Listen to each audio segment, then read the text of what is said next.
سيدي لبادين حديث النبي نوغو شيغي في السنن نبا نين دول كايبيي دولكي markuu gatay waa dhul beereed buu ahaa uu falay markaa khasna dahab markaa uga soo baxday jarra min adahab uu qaatay oo la ordo ninkii lahaaba uu keenuu ka yiri war dhulkaad iga iibisay dahabka inta leeg baa ka soo baxee malaha waadi lowsaneeda iga qaada buu ka yiri markaas uu may anu kuma ogeyn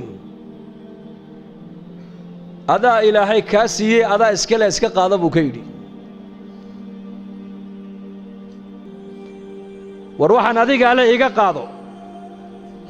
إنك الزمن كأنه معي وروحان أنيق عليه السي وينتين وحكوت الله منه دول كان أنيق عليه قري كان أنيق عليها مهرة أنيق عليها وحان أنيق عليها بس كويس أنا يكو وحيد تاجنا يندتكم مركي حاجين وروحان أديك عليه إيقاظه يكان قادن مايو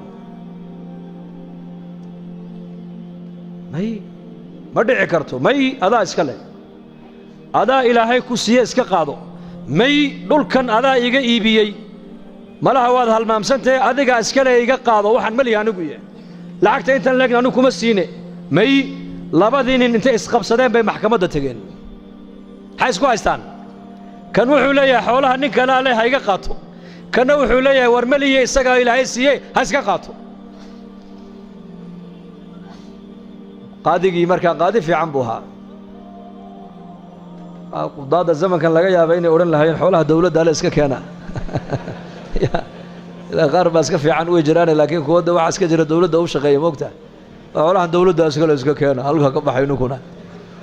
مورن وحويري أبو محل هذا أبد ويل هذا يقولنا قبل لبدا اسمه غوريا لبدا أنا حولها صيب ويلي